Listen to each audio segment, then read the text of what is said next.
So we're going to talk about a case of the 1998 embassy bombings, and we're going to use that to really investigate how this process of policy evaluation should work and to kind of give you a sense of what you should be looking for with your policy evaluation project.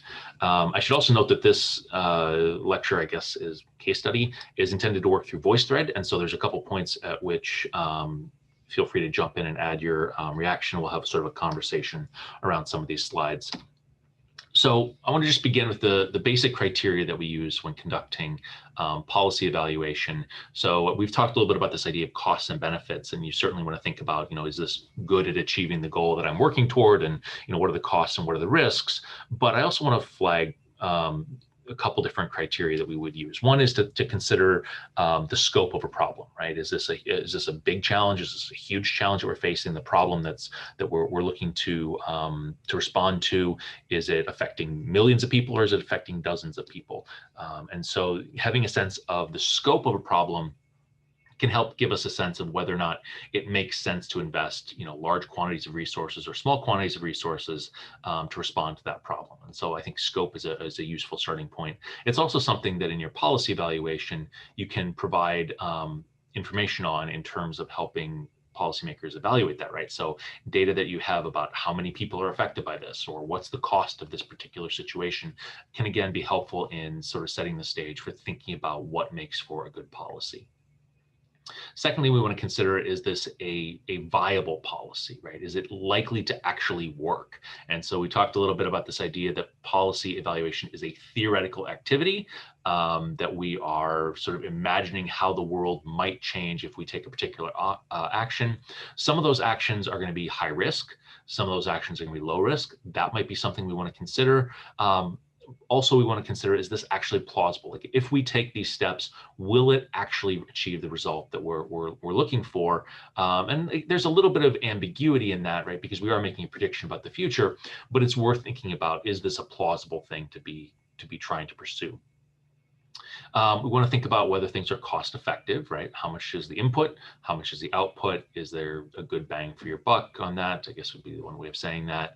And then lastly, we would want to consider, is a policy actually feasible, right? And even if something could work, even if it was cost effective, even if it's appropriately scaled for the problem that we have, is it something that can actually be done? And when we're thinking about the actually done, we might want to consider, just the basic physics, right? I mean, it would be great to be able to shoot missiles out of the sky, but if the physics behind that just doesn't work, it doesn't matter whether or not that's a great solution to the problem of inbound missiles.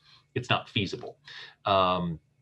Feasibility might be political, right? It might be, a good idea to implement this trade agreement, but if the votes don't exist in Congress and there's no way to get it through, that's maybe not a good policy option, because it just can't be something that's actually able to be implemented. And so those are four different criteria that we might use in evaluating policy.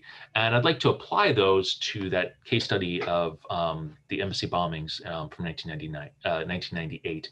And so if you're not familiar with this, the very brief setup is that in August 1998, two US embassies, one in Nairobi, Kenya, and one in Dar es Salaam, Tanzania, were hit basically simultaneously, same day, same morning, by truck bombs that ended up killing 257 people. So it was a really destructive, coordinated attack, and it was linked very quickly back to Al Qaeda. And so as we're thinking about what response, if any, and I guess I should also say what responses, because a policy doesn't have to be just a single policy, it can be multiple different actions. What responses, if any, should the U.S. take in order to punish Al Qaeda and to try to disrupt their operational effectiveness? We can sort of, with that as our starting point, consider our various criteria. And so I'll sort of throw this out as a discussion prompt that we can sort of engage with on VoiceThread about what's the scope of this problem. I mean, 200 plus people were killed. It was a coordinated attack. On the other hand, it was a coordinated attack in Africa rather than in Washington, D.C. Is this an existential threat to the United States? Is this sort of a nuisance? Is this somewhere in between? And as you're thinking through that, it's useful to put yourself in the mindset of the United States in 1998. So in hindsight, we know that Al-Qaeda was able to pull off a major coordinated strike on the United States on September 11th. But in 1998, we wouldn't necessarily have that understanding. So it's worth putting this in perspective, and we can debate what that perspective might be. In addition, we can debate sort of how we would evaluate a couple different possibilities that the United States could have done. And I'll sort of sketch out 4 possible, I guess I've got 5 there, possible options. So one is that the US could do a full-blown invasion of Afghanistan. This is what I described as sort of the Powell Doctrine, named after Colin Powell, who said that when the United States responds militarily, the United States should respond with overwhelming force, that you don't want to get caught in these sort of Vietnam situations where you're slowly escalating. You go in with enough military power to overwhelm an adversary and to win decisively, and to do so quickly. So that's one possible response. And we can discuss, is that viable? Is it cost effective? Is it feasible? We could also talk about special operations. And so this could be the Cofer Black proposal. When we talk about the case study of Bush at War from the book by Bob Woodward, Cofer Black puts forward a proposal for responding to Afghanistan of going into special operations teams, coordinating with the Northern Alliance and resistance to the Taliban and to Al-Qaeda, and trying to respond that way, right? And so we could have a conversation about, is that viable? Is that cost effective? Is that feasible? Also with Cofer Black's special operations, there was sort of the idea of sustained bombing of Taliban positions to help local warlords to overthrow the Taliban. Cruise missiles. This is something that Clinton had used in other situations. A few months later, he uses this against Saddam Hussein when Saddam Hussein kicks weapons inspectors out of Iraq. So that would be one possibility, throwing $1 million missiles at targets in Afghanistan. The U.S. could use diplomacy.